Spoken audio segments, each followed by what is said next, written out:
Okay, we're getting close. If you're in the Zoom with us, welcome. Make sure you let us know your name and where you're calling in from so we can give kids a shout out during this. We're going to get started very shortly here. We're going live out to Facebook.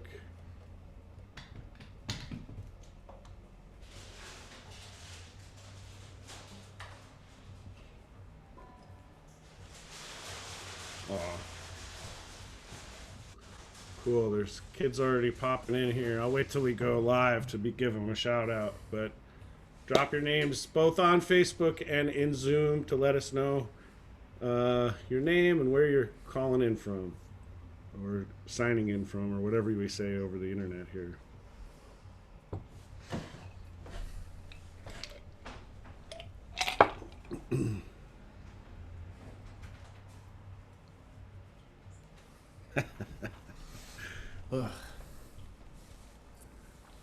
COVID hair. Yes, indeed. What you need? It's under the couch. I'll grab it. We're going to get started in a minute here, folks. Let us know your names, where you're calling in from, what instrument you wish you knew how to play or you're going to learn.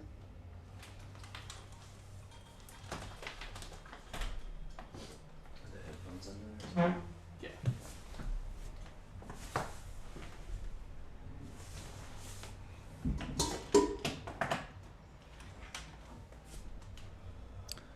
I see you, John, in Frankfurt.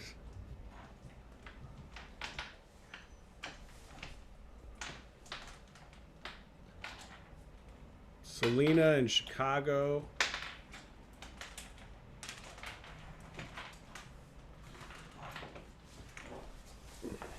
Yeah.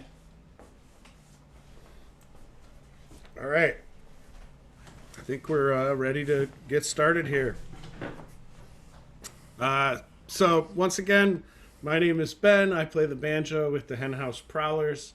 We are a bluegrass band based in Chicago. We have a nonprofit organization called Bluegrass Ambassadors, based on the opportunities we've had to travel the world and see the power of music to unite people across cultures and languages and all sorts of things. And during these strange times, because we can't get out and play shows and do schoolwork, we're here with as many kids as we possibly can to do some music education on Thursdays and just some general music talk on Wednesdays. This is the music education one. Just so folks on Zoom know, at the end of the Zoom webinar here, there's a survey you'll be getting, and if you fill that out, you'll be eligible to win a copy of our Live from Kyrgyzstan album, a vinyl copy of it, signed by the band when we can actually all be in the same room together. And also, the rest of the band is here, and I have a word search that we've made up that is have a lot of the terms that we'll be covering today during the session with our guest. And you can use it after the broadcast to use with your kids. It should be a lot of fun. Check it out. It'll be being dropped in the chat here in Zoom and also on Facebook. Just as a note, we're kind of always on the hunt for more artists from all over the world to be doing this with. This does pay the artists, and that's why we're asking for donations for Bluegrass Ambassadors. You can find that how to do that at bluegrassambassadors.org or just go to paypal.me/bluegrassambassadors. We'll give that stuff another shout out as we move along here. But I want to get started with our very special guest. I met this guy a couple months ago, spent a few days with him, and found out that he was not only an incredible musician, but a historian and just a fascinating person all around. So everybody, let's say hello to Mr. Jake Blount across the screen for me there. Hey, Jake. Hey. One of the funny things about being a performer during these times is usually when we're introduced, there's some semblance of an applause, and that doesn't really, this doesn't do it. So we'll just assume that everybody is excited to see you as I am. Jake, before we get started here, can you play us a song?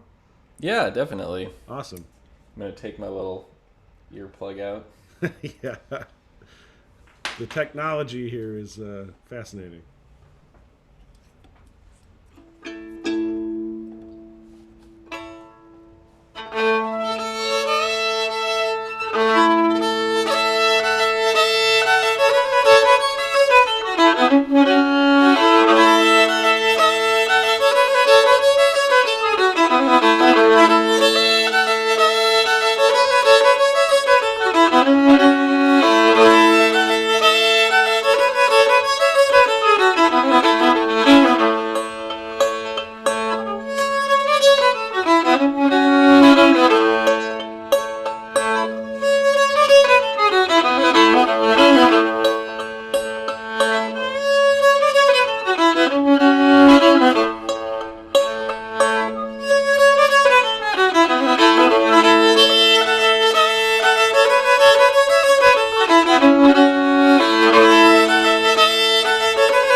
Mama's gonna buy him a little lap dog. Mama's gonna buy him a little lap dog. Mama's gonna buy you a little lap dog. Put him in his lap and she go brung. Come up, pussy, hey, hey. Come up, pussy, hey, hey. Come up, pussy, hey, hey. Come up, pussy, hey, hey.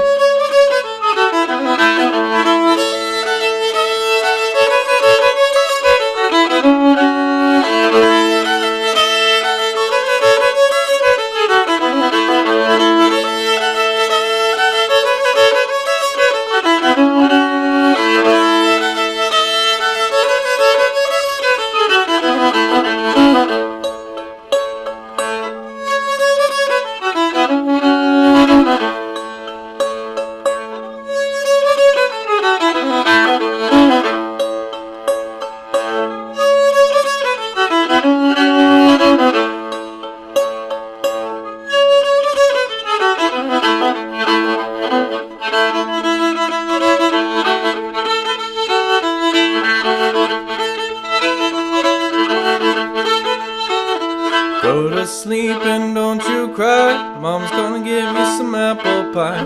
Come up, pussy, hey, hey. Come up, pussy, hey, hey. Come up, pussy, hey, hey. Come up, pussy, hey, hey.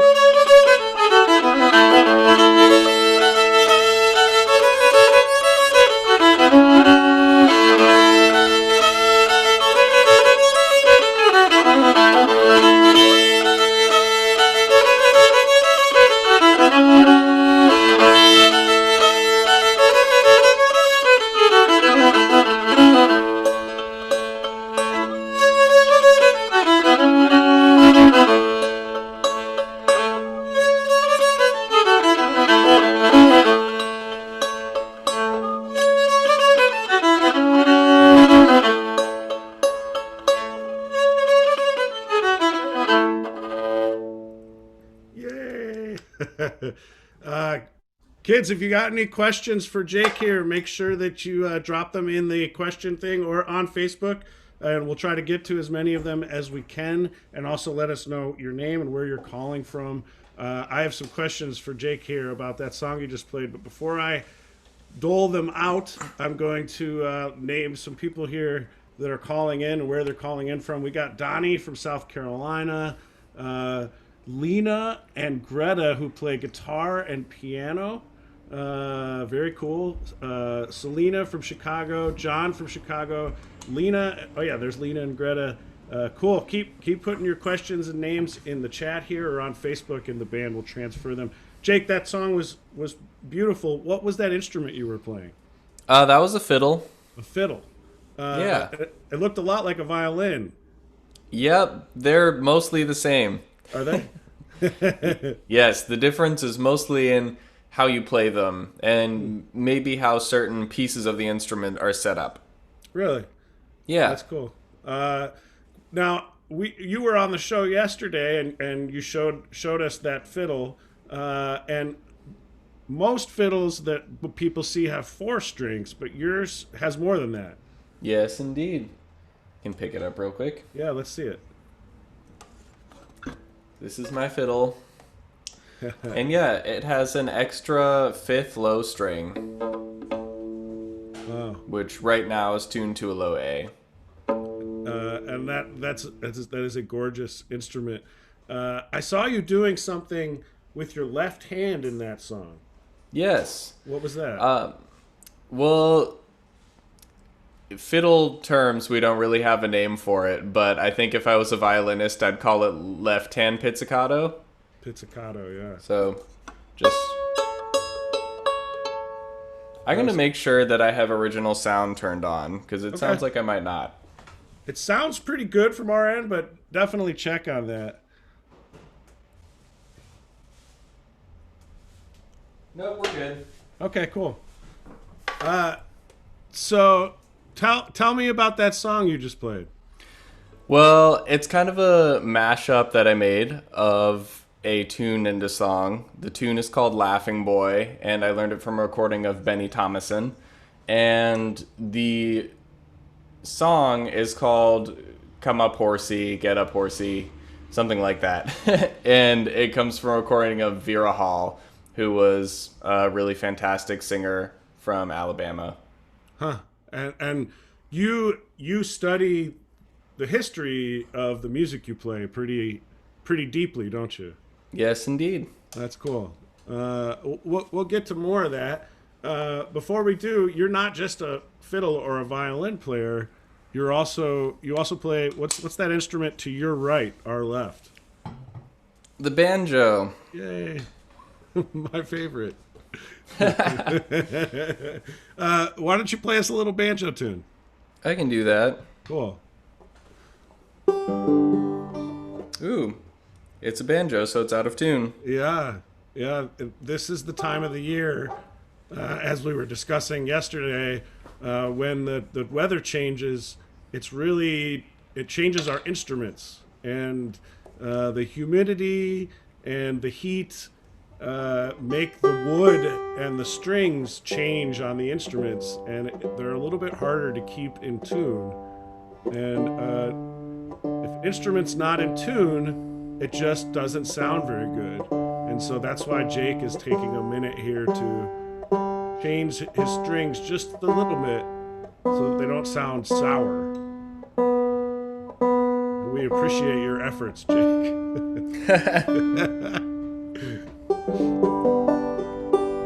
That's cool. Well, I might play a song called Do Remember Me. Cool.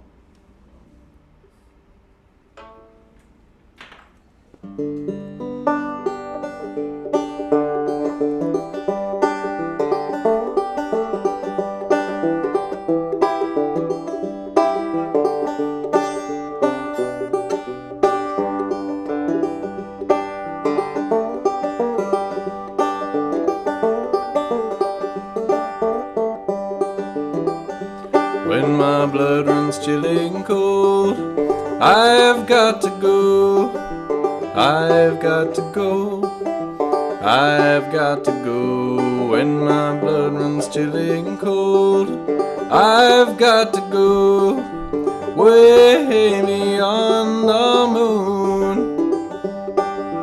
Do Lord, do remember me. Do Lord, do remember me.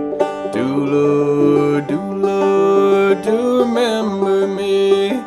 Do Lord, remember me.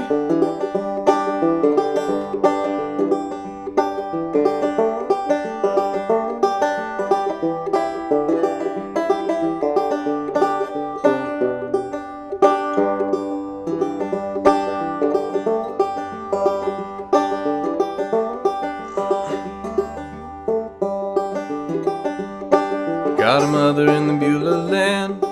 She's calling to me. She's calling to me. She's she's calling to me. Got a mother in the Beulah land, she's calling to me. Way beyond the moon. Do remember me. Do remember me. Do remember me. Do Lord remember me.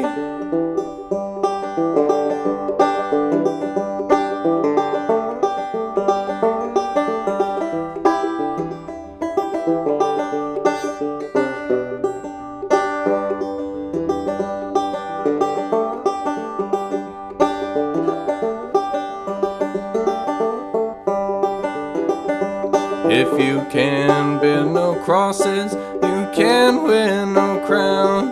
You can bear no crosses, you can wear no crown. You can bear no crosses, you can wear no crown. Way beyond the moon. Do remember me. Do remember me. Do remember me. Do Lord remember me.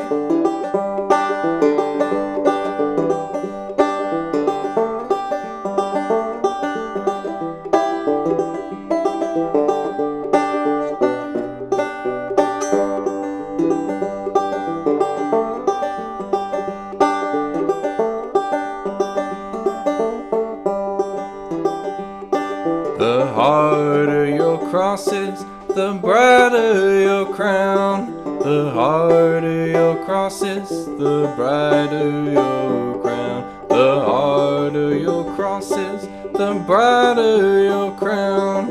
Way beyond the moon. Do remember me. Do remember me. Do remember me. Do Lord remember me.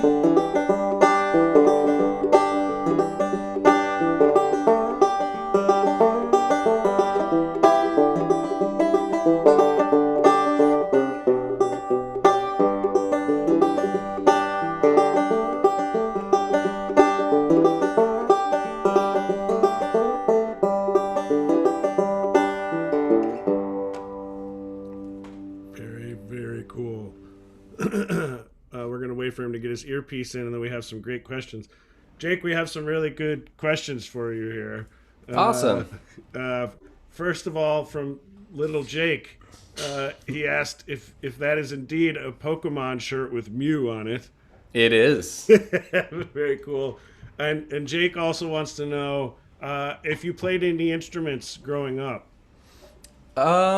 Yes. I started electric guitar when I was 12. Wow. And took a turn in high school, and now I do this. So in high school is when you discovered the fiddle and the banjo. High school is when I discovered the acoustic guitar. Okay. Banjo and fiddle came during college. Okay. And somebody also asked if you play ukulele. Yes. Not You do? especially well, but I can. That's cool. Yeah, ukulele might be considered a good instrument for a kid to start on because it's 4 strings and a little smaller. Yeah. Nice and easy on the hands, too. Yeah, yeah. Somebody asked, what was the first song you learned to play on the guitar? Iron Man by Black Sabbath. I think that's like somewhat of a common answer. That's cool. Johnny said "Rockin'." Yeah. That's cool. It was good times in 6th grade. So now you make your living as a banjo and a fiddle player. Is that right? That's what you do Yes, at your indeed. career. Yeah. That's cool. Jake is on a record label called Free Dirt Records, and he's about to release a brand new album called Spider Tales. Isn't that right? Yes, indeed. Yeah. And when does that come out? May 29th. That's cool. So we have another question here. Does the song "Do Lord" have African American roots? Yes. So almost everything that I play does.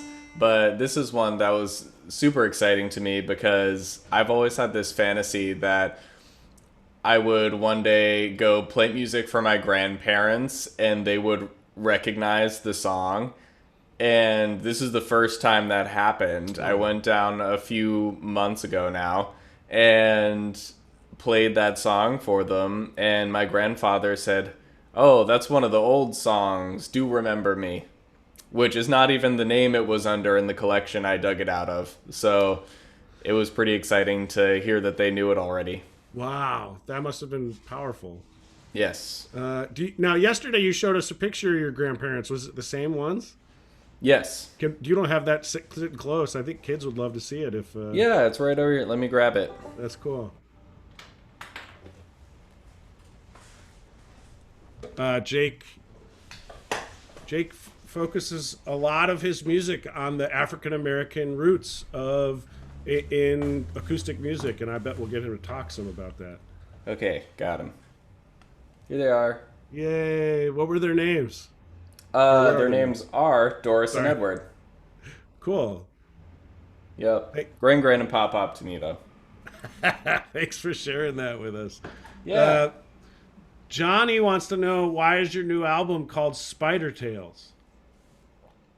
Well, the name is a reference to these folk tales of a character named Anansi the Spider, who originates in Akan folklore in Africa. Sorry, I'm getting a little confused by It's okay. speaking and then hearing myself. Yeah. And those folk tales traveled to the Americas with the Africans who were enslaved and brought here to work, and persisted over the course of centuries and were recorded later here in the New World and sort of influenced a number of related story genres like Brer Rabbit and everything else. And Brer Rabbit shows up on the cover of my first EP, Reparations. So it felt like a good continuation of that. And also the music that I'm exploring on that album and in my performance sort of shares that lineage with the Spider Tales, Anansi Sem, the stories of Anansi, in that the roots of it go back to Africa and that it was passed down orally amongst enslaved people in this country for a lot of the same reasons. A pastime, a memory of things they'd lost. Wow. So I think this is a good chance to talk about who you are as a musician, and a big part of you is that you're what they call an ethnomusicologist. Yes. Yeah, and so can you tell people who maybe have never heard that word before what exactly that means? Well, it can mean a lot of different things. It's a flexible sort of field. But essentially it means people who study music and culture together. And that can mean you're studying who plays a particular style of music. You might be studying why they play it or the specific rules involved in performing it. All sorts of different stuff. You might study history of music as well. It can mean a lot of different things, but to me, really, it's been a study of development of different musical styles and who has been playing this music, when, and why.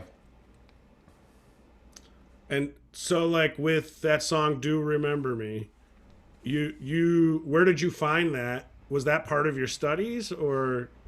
That was later. I mean, I guess my studies never really stopped. I still do the same work, but I'm not affiliated with any institution right now. So I dug that up in the Alan Lomax collection. Alan Lomax was a very famous folklorist who went down and collected songs and tunes, thousands of them over the course of his life, all over the world, but he's probably best known for his work in the southern United States. So I pulled out a book that he and his dad put together, and that song was in there under a different name, but I adopted Pop Pop's name for it. And then you learned that song, you learned the history behind it, and then you played it for your Pop Pop, and he recognized it. Yeah, I didn't expect them to, but I just started playing it, and he and Gran started singing along. That's amazing. So did you actually go to college for ethnomusicology? Not originally, but it wound up coming to that. That's cool. Yeah, I mean, do you have to play music to be an ethnomusicologist? No, I think most of us do, and there's definitely an emphasis on being able to participate in some kind of musical practice because it helps you understand what you're studying, but there's no obligatory performance part of the job. You can perform or not, play or not, and a lot of folks who maybe are finding that they're older and having more trouble playing continue to study and put out amazing new work. That's cool. Could you play us another song that maybe is connected to some things you studied Yes. over the years? What to do? I got one.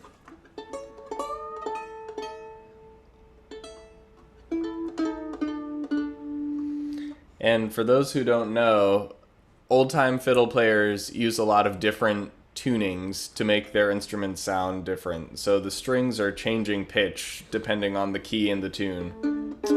Yeah, and Jake, you play old time music, which is it's different than bluegrass, which I think a lot of people who are tuning in are familiar with.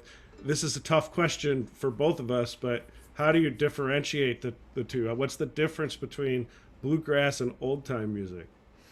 I mean, the only hard-drawn difference for me is that bluegrass people sing more and make more money.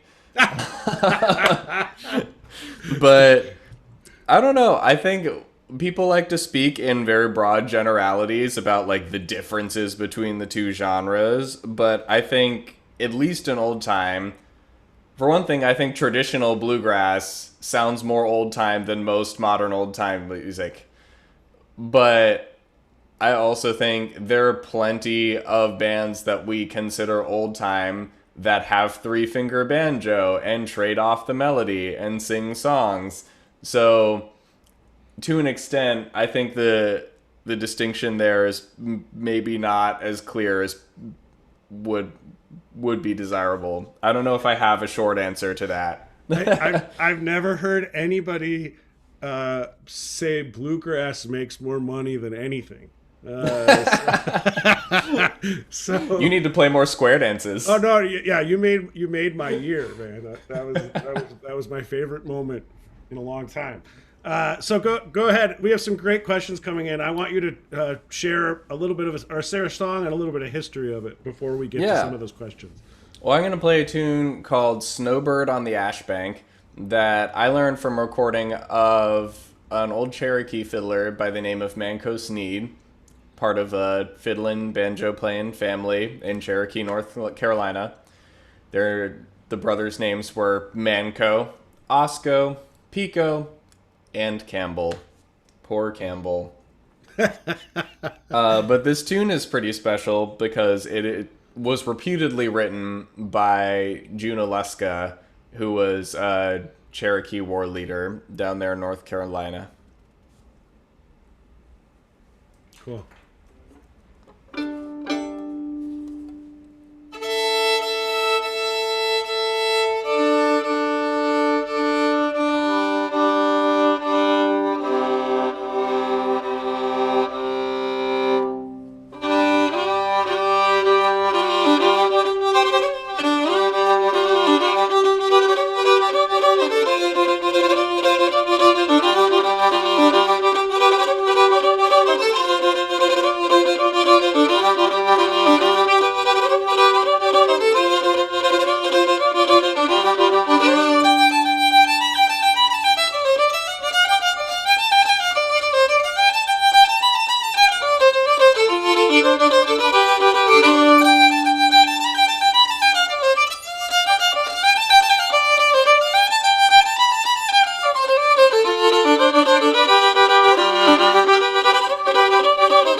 cool.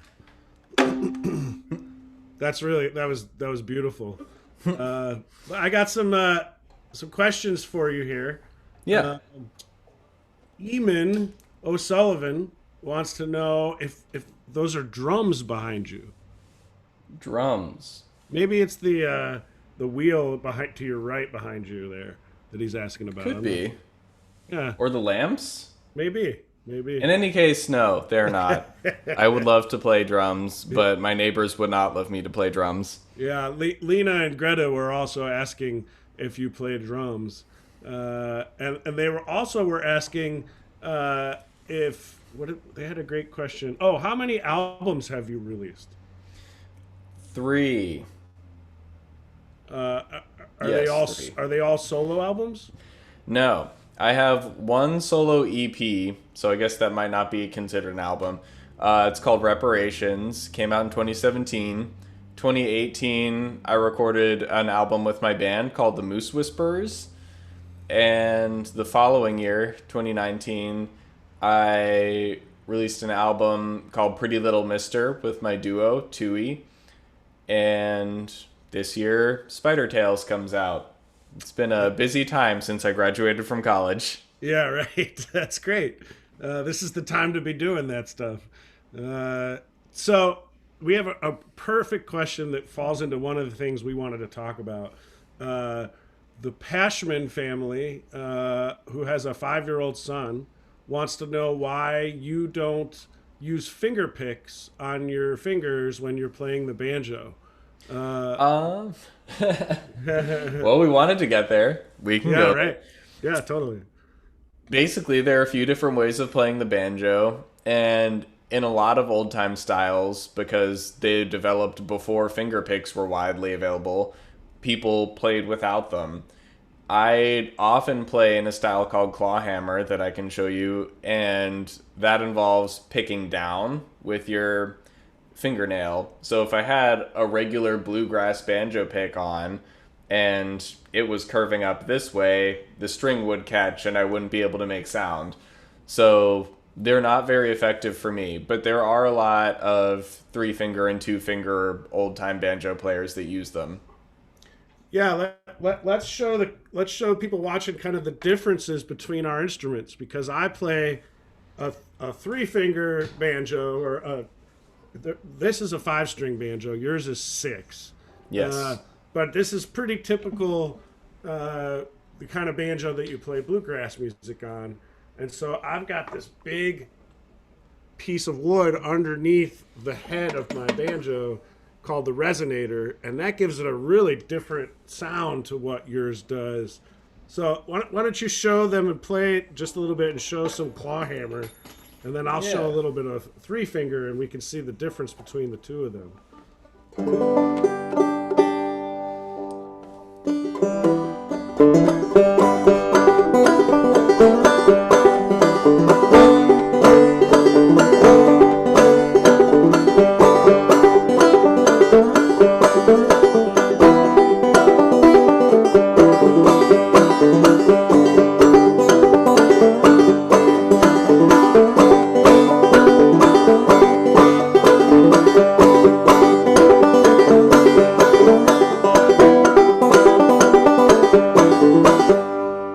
Nice. And like, if I was to describe the sound of that banjo, I guess I'd say it's a little bit more mellow, a little more low tone. The tone is a little lower, like it's sometimes hard to describe those things.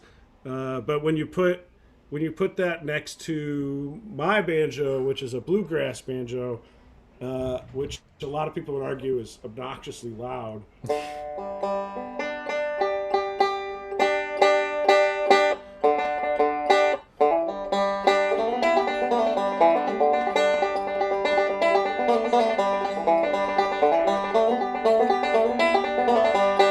It's funny, like we were playing was you in G? Yes. We were both in the same key, and I could kind of play similarly to the notes that you were playing, but it really has a totally different tone to it. And I think there are different ways to play a lot of instruments. and it's kind of whatever your passion is, whatever you decide you want to do with it. And you fell in love with old time and clawhammer playing, and I fell in love with bluegrass, and that kind of sent us in different directions on the same instrument. It's pretty cool. Now you were playing with your fingers similarly to what I do without these finger picks. Yes. And what is that called? That's not clawhammer. Yeah, that'd just be called old time 2-finger or 3-finger. Usually I do 2, so I might plant 3 fingers and just play with these 2, whereas you're using 3. Right. But usually it runs in the same rhythmic pattern as clawhammer does. So instead of being those syncopated rolls like bluegrass banjo players use, it's more of a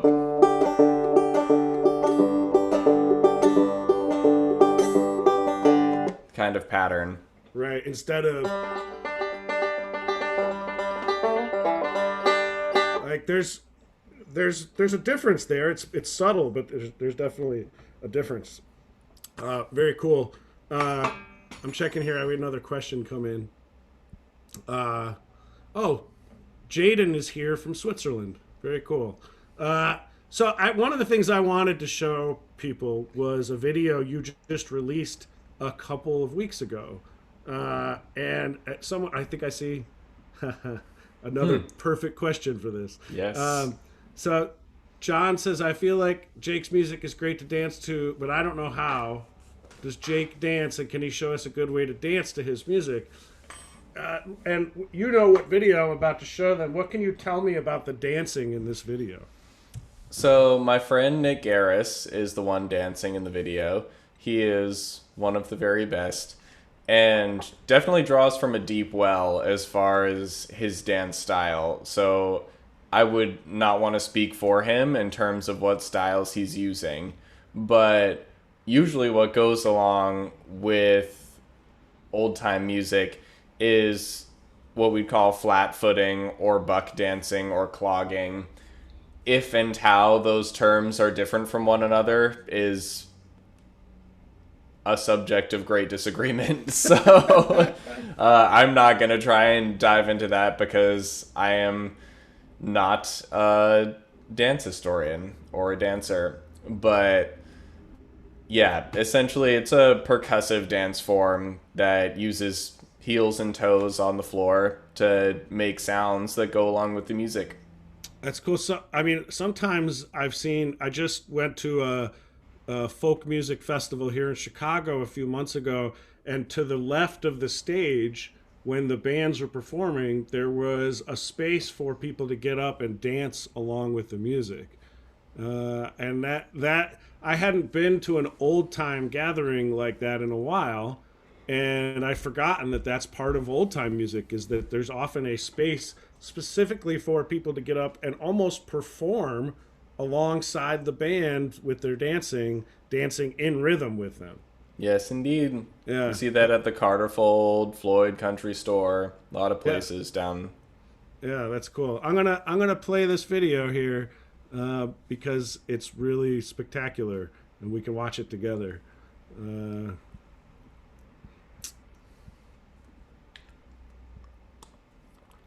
you can notice that his feet are hitting the ground in rhythm with the banjo playing, and it's really cool and impressive. Uh-oh. Ah, hold on.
so much, man. Thanks. Yeah, that just I've probably watched that 15 times. I bet. I really have. So I want to make sure we're not missing any questions here. Uh, uh, yeah. So that was uh, he must have learned that song in his head and learned the rhythm of that song to be able to dance along with it. Yeah, Nick does a really cool thing in terms of using the different tones his feet can get, higher and lower sounds to interface with the melody of the tune. So he pays a lot of attention to the melody and the rhythm and the phrasing and really interacts in a nuanced and exciting way as opposed to doing what I would wind up doing if I tried, which is just kind of like putting down a drum beat on top of it that could fit under anything. There's an attentiveness there and attention to detail that's really compelling. Yeah, I mean he's clearly really good at that, and it makes it's half of the music almost. You know, like in that video, the rhythm is so poignant, and he's just right on point with it. But I mean, I think that anybody could try to do that and be, you know, like there's a certain experience that comes from the time he's put into that.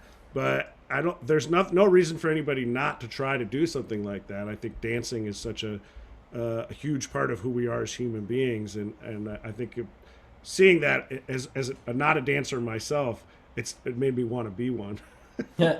So, little Tiffany is wondering, do you play the bones or any similar percussion instruments? I do not. Yeah. So you I just own bones, but it's yeah. hard.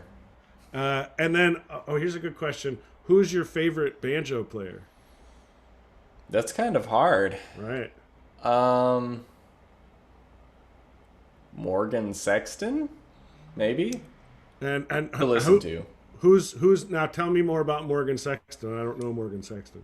I don't know a great deal of detail about his life, but he was an old time banjo player from Kentucky and kind of did this really intricate and beautiful two finger picking playing and mixed it with clawhammer when he wanted it to. He just has really great tone and phrasing and plays these really meditative, beautiful tunes.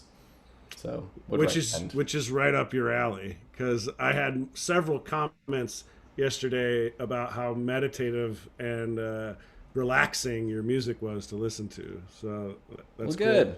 We all need that right now. Yes, we do. Yeah, we do. I did want to bring up real briefly here, because there's no escaping the reality that we're living in. That you got sick a Yep. few weeks ago, and you had the COVID-19.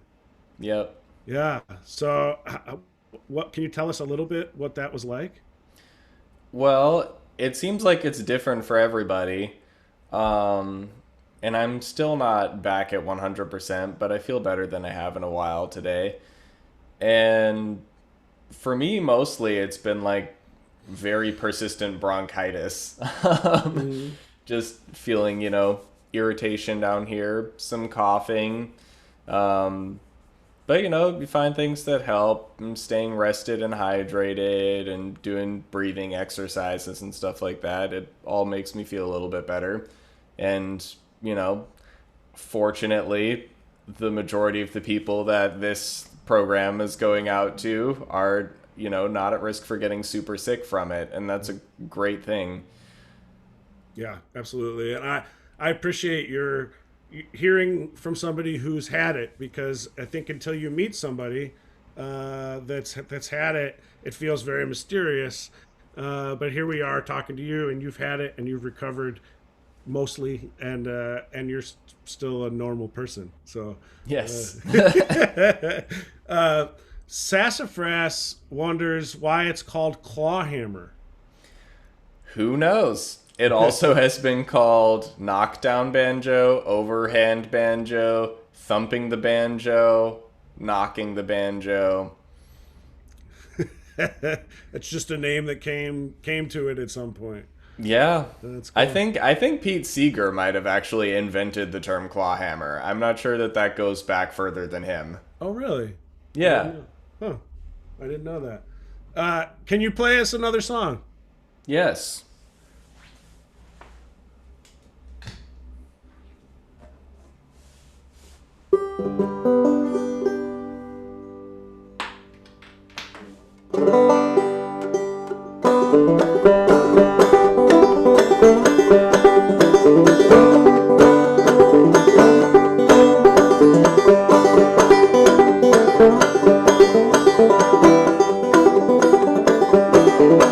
This is the hammer, killed John Henry, laid him low, laid him low. This is the hammer, killed John Henry, laid him low, laid him low.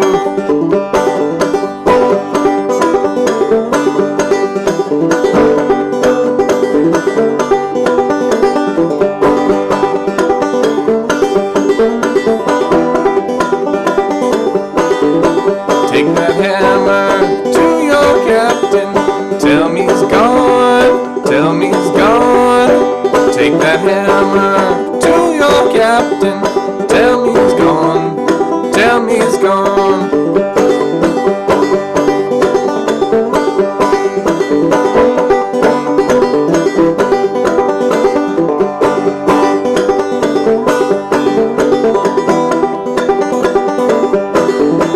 When you hear that bulldog barking, somebody's round, somebody's round. When you hear that bulldog barking, somebody's round, somebody's round.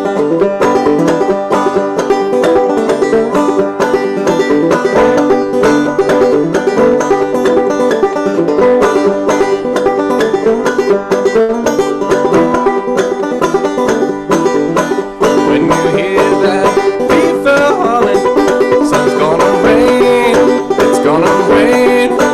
When you hear that beaver hauling, it's gonna rain, it's gonna rain.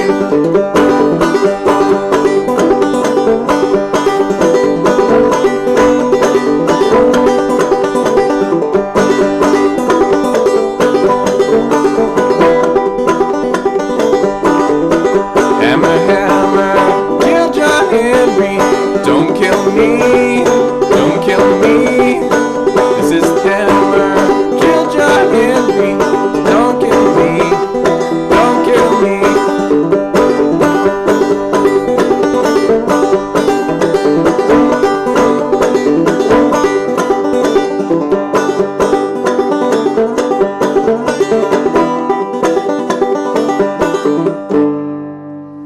My video went away.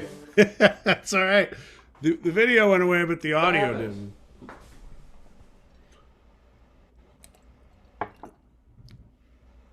Here we go. Kids, we're getting close to wrapping up here. Make sure you let us know Fixed it. have any last minute questions. We'd also love to know what instrument maybe you'd like to play.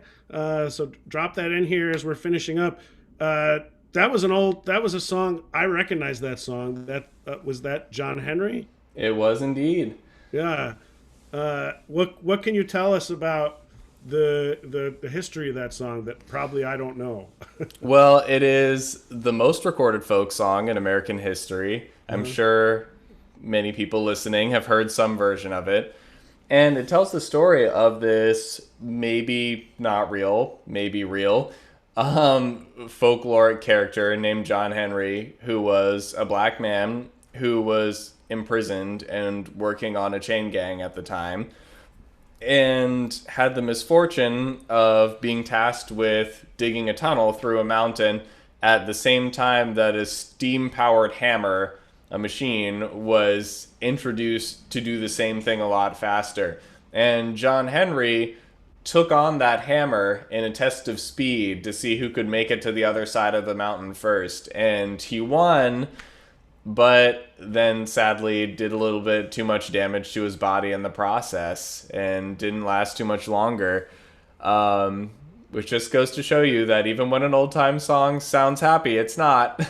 But yeah, it's a poignant tale, I guess.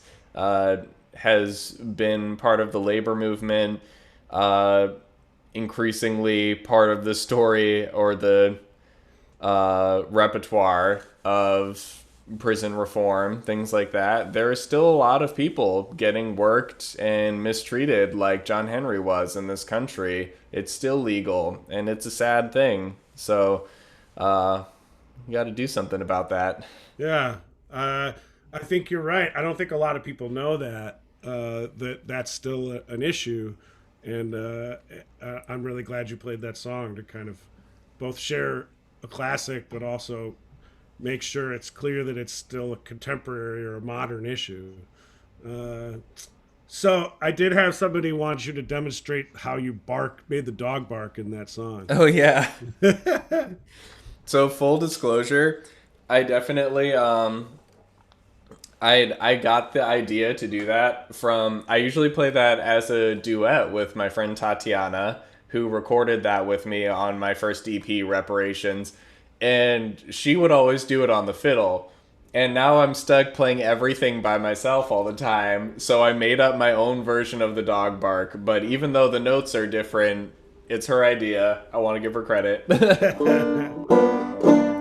I kind of do a couple different things depending on the day. I don't know what I did today.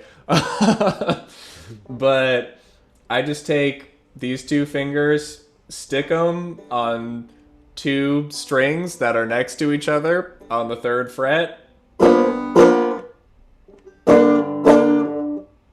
and hit it.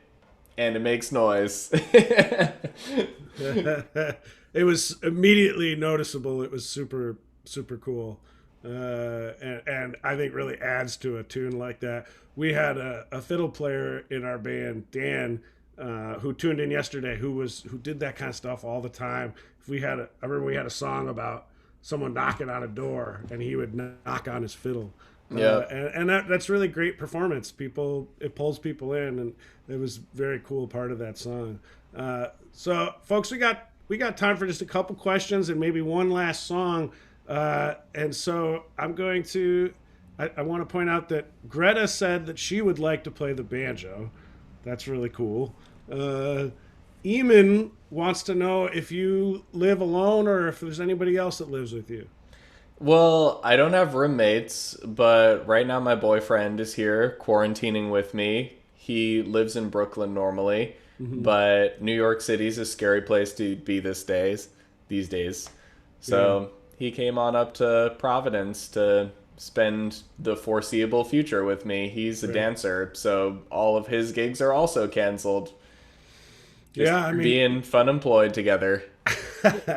Yeah, I mean our our lives as performers have changed in the past 6 weeks far more than I could have ever imagined. Yeah.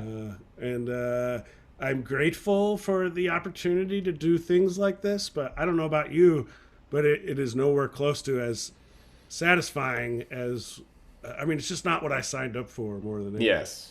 that's what I keep thinking in my head. But I know both of us we are performers, and we're gonna persevere, as they say. But it's an interesting time to be a musician, and that's why I can't encourage people enough. If you or your kids enjoyed hearing Jake's music today, you should go to jakeblount.com and pre-order his new album. The best way to help out musicians that are unable to work right now is to actually buy their music directly from them, because that's how we make money. When you stream music online, I'm not saying you shouldn't do that. That helps us too, but the thing that puts money directly in our pockets is purchasing music directly from us or taking lessons from us, which I do believe you're giving some lessons, isn't that right? I am indeed. That's cool. So if you're interested in taking a lesson from Jake, what's the best way people could reach you if they were interested in that? Well, there's a contact form on my website, just www.jakeblunt.com. And you can click through there, get in touch, sign up for my mailing list, pre-order the new album. And you can also write me a message on my artist Facebook page, which is just Jake Blunt, or Instagram or Twitter. Both work also. Have I been saying your name wrong for like 2 weeks? I thought it was Blount. It is Blunt, but like it's spelled Blount, and Huh. everyone says that. Okay. I'm past fighting about it. Well, at least I know now. So I did want to point out Harvey wanted to share that he plays banjo and Opal is learning fiddle.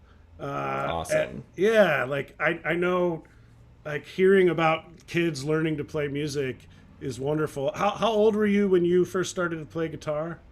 12. Yeah, 12. That's a great age to start. I wish I had started at that age. I didn't start till I was 23, and I wish I'd started younger. So if you take anything from this session today, kids, it's that you're not too young to start learning to play an instrument. That's for sure. And adults, you're not too old. That is exactly true. I had a student a few years ago that was 92 years old, and I loved working with her. So, all right, and one more thing, Sandrin, I don't know how to Sandrin says she would like to play the harp. Oh, and let's see here, Lena started playing. Playing. I'm not quite sure what she was playing, but she started when she was 9. Another great age to start playing music. So Jake, I want to thank you for your time. I'm going to give our little outro here before you play your last song. This is the Bluegrass Ambassadors Academy. We are bringing in musicians from all over the world to share their talent and some music education with kids every week. 2 episodes, Wednesday at 11 a.m. Central Time, 12 p.m. Eastern. Thursday is for kids, and that's also at 11 and 12 a.m., 11 a.m. Central, 12 p.m. Eastern. And the Wednesday session is more geared towards adults and music lovers. Thursday, again, is for kids. If you want to help us cover the costs of this, you can donate at paypal.me/bluegrassambassadors or go to bluegrassambassadors.org. We got some really great guests lined up in the coming weeks. At the end of this class, if you're on Zoom, there's a survey. If you fill that survey out, it'll help us make this better every week and also make you eligible to win a copy of our record, vinyl record for our Live from Kyrgyzstan album. So check that out. Jake Blunt, you are a treasure, and I'm really excited that you shared your time with us over these past couple of days. Please, Thanks for having me. Yeah, absolutely. Please share with us one last song before you go. I will. I will play one that I learned from a musical hero of mine, Judy Hyman, who is from very near where Ben is from. That's right. She's from Ithaca, yeah. So this is her Piney Woods Gals.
Awesome. I'll let him put his ear in. Jake, thank you so much, folks. In the chat in Zoom is the word search. We'll also drop it on Facebook so you can do some follow-up and have some fun with some of the terms we covered, including ethnomusicology. One final time, Jake, thank you so much for your time. Thank you. Thanks for having me. Right on. Talk to you all soon. See everybody next week. Bye, everyone.